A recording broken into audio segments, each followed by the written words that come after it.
নমস্কার বন্ধুরা, সবাই কেমন আছো? আশা করি ভালো আছো। আমিও ভালো আছি। দেবশ্রী ব্লগে সবাইকে স্বাগত। তো বন্ধুরা, আজকে একটু গন্ধরাজ কাতলা করলাম। তো সবাই করো, আমি কিভাবে করলাম তাই তোমাদের সাথে শেয়ার করলাম। তো রেসিপিটা শুরু থেকে শেষ অবধি দেখার অনুরোধ রইল। তো চলো আজকে একটু গন্ধরাজ কাতলা করে দেখাই। যদি ভিডিওটা ভালো লাগে অবশ্যই লাইক কমেন্ট শেয়ার করো।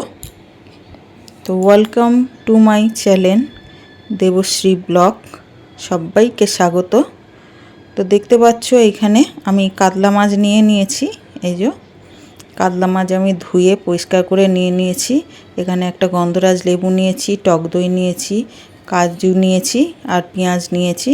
তো এইটাই হচ্ছে আমার রেসিপির উপকরণ, আর কিছু লাগবে না। তো এর মধ্যে দেখো আমি একটু গোলমরিচ গুঁড়ো 2 চামচের মতন আমি গোলমরিচ গুঁড়ো আমি দিলাম। সামান্য পরিমাণে নুন দিলাম। মাছটা আমি ম্যারিনেট করে নেব, আর অবশ্যই গন্ধরাজ লেবু লাগবে। তো এই যে গন্ধরাজের যে সবুজ অংশটা, সেটা আমি একটা ঘষুনির সাহায্যে ঘষে মাছেতে দেবো। দেখতে পাচ্ছ একদম অল্প দিয়েছি, বেশি দিইনি। অবশ্যই গন্ধরাজ লেবু লাগবে, পাতিলেবু দিলে হবে না। আর এখানে গন্ধরাজ লেবুই আমি রসটা আমি দিয়ে দিলাম। দিয়ে সব কিছু দিয়ে আমি মাছটা ম্যারিনেট করে রেখে দেবো। পাতিলেবু দিলে গন্ধরাজ লেবুর যে গন্ধটা সেটা আসবে না। তো তোমরা গন্ধরাজ লেবুটাই দিও, পাতিলেবুটা দিও না। যারা জানো তারা তো অবশ্যই জানবে, আর যারা নতুন রান্না শিখছো তাদের এইভাবে করে দেখো, খুব ভালো লাগবে। এই পদ্ধতিতে একদম সহজ পদ্ধতিতে আমি রেসিপিটা তোমাদের সামনে তুলে ধরলাম। তো দেখো এগুলোকে সব আমি একসঙ্গে মাখিয়ে ম্যারিনেট করে রেখে দেবো মাছটাকে।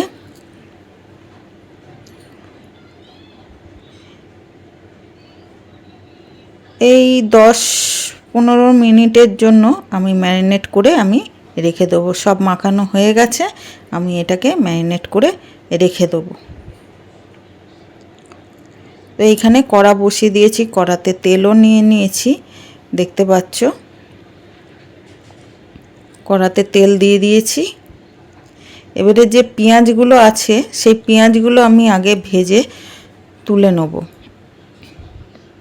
দেখতে পাচ্ছ পেঁয়াজগুলো আমি দিয়ে দিলাম। পেঁয়াজগুলো ওই একটু বেরেস্তা টাইপের করে আমি তুলে নেব।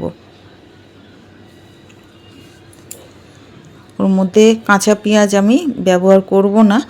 তোমরা চাইলে কাঁচা পেঁয়াজটা পেস্ট করে নিতে পারো। তা আমার মতে কাঁচা পেঁয়াজ দেওয়ার কোনো দরকার নেই। কাঁচা পেঁয়াজ দিলে একটু গন্ধটা অন্যরকম হয়ে যাবে। তাই পেঁয়াজটা তোমরা ভেজে নিয়েই করো, খুব সুস্বাদু হয়।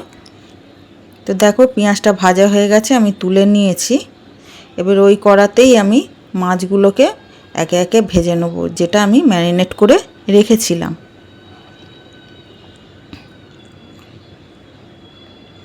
তো একে একে মাছগুলো সব আমি দিয়ে দেবো। আমি মাছের মধ্যে হলুদ দিইনি, তোমরা হলুদ চাইলে দিতে পারো, চাইলে নাও দিতে পারো। অনেকে গন্ধরাজ কাতলাটা অনেকে মানে কালার ছাড়াই করে, মানে হলুদ দেয় না। আমি এখানে হলুদের ব্যবহার হালকা করব, হলুদটা দেবো। তো এই যে পেঁয়াজ, দই আর কাজুটা আমি একসাথে মিক্সিতে পেস্ট করে নেব। তো এই যে মিক্সি জার নিয়ে নিয়েছি, এখানে পুরো পেঁয়াজটাই আমি দিয়ে দিলাম। তিনটে বড় সাইজের পেঁয়াজ আমি নিয়েছিলাম, তোমরা চাইলে পরিমাণটা বাড়িয়েও নিতে পারো। আর এখানে কাজু নিয়েছি, কাজু আর এই যে টক দই 100-100 একটু কম আমি দিয়েছি।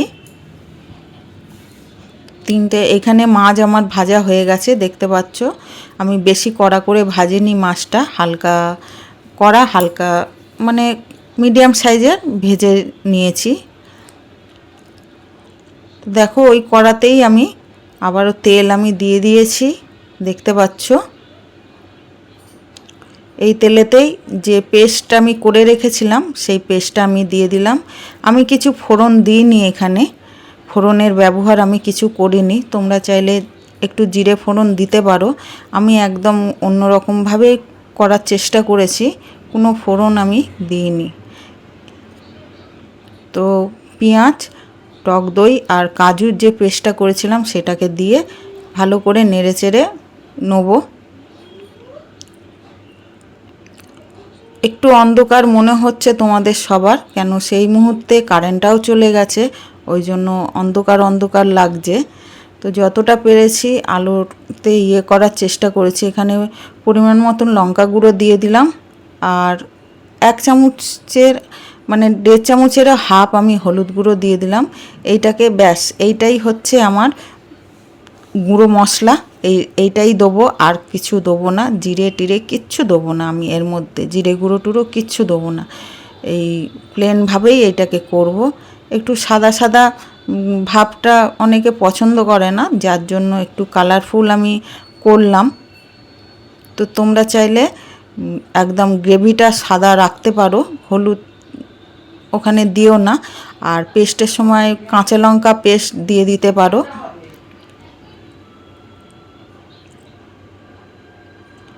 দেখো এখানে অনেকটাই ফুটে এসছে, আর এখানে পরিমাণ মতন আমি নুন দিয়ে দিলাম।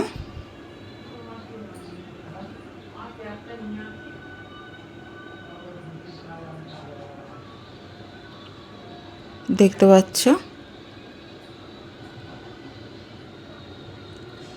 পরিমাণ মতন নুন দিয়ে আমি ভালো করে মশলা মানে গ্রেভিটাকে কষিয়ে নেব।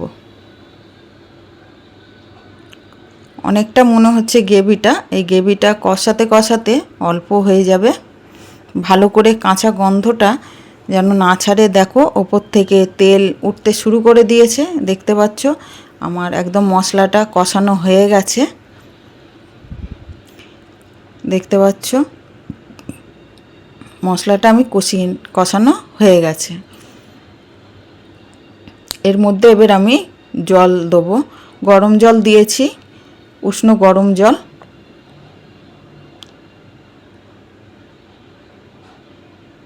ভালো করে নেড়ে চেড়ে দেবো।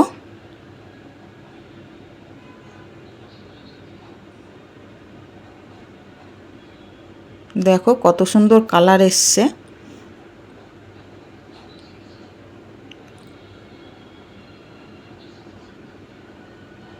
ভালো করে নেড়ে চেড়ে আমি দিলাম।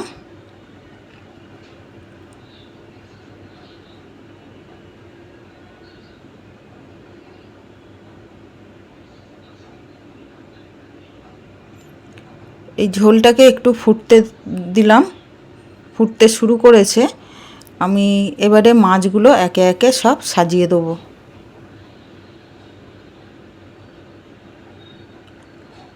আর কাজুটা দিয়েছি কারণ গ্রেভিটা একটু মসৃণ করার জন্য, যাতে মুখে গ্রেভিটা পড়লে যাতে একটা অন্যরকম স্বাদ আসে, তার জন্য কাজুটা দেয়া। তো সব মাছগুলো আমি একে একে সাজিয়ে দিলাম।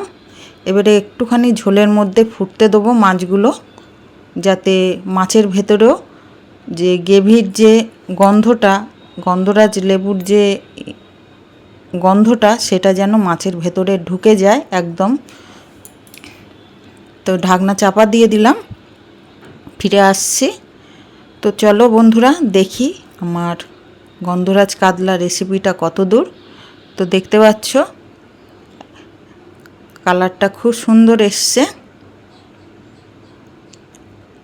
দেখো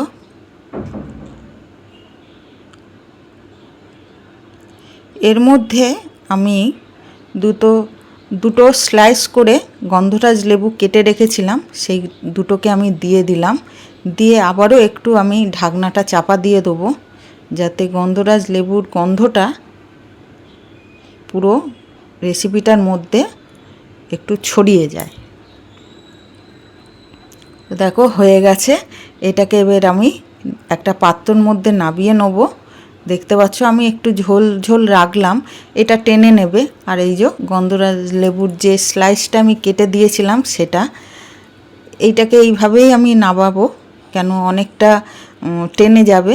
তো দেখো আমি নাবিয়ে নিয়েছি। তো কেমন হয়েছে অবশ্যই কমেন্টে জানিও। আর নতুন পুরনো সব বন্ধুদেরই অনেক অনেক ভালোবাসা। নতুন বন্ধুরা যারা চ্যানেলটাকে সাবস্ক্রাইব করোনি, প্লিজ চ্যানেলটাকে সাবস্ক্রাইব করে বেল আইকনটা অন করে নিও, যাতে নতুন নতুন ভিডিও আপলোড দিলে তোমাদের কাছে পৌঁছে যায়। আর পুরনো বন্ধু যারা আছো তাদেরকে তো অনেক অনেক ভালোবাসা। সবাই ভালো থেকো, সুস্থ থেকো, সাবধানে থেকো। টাটা।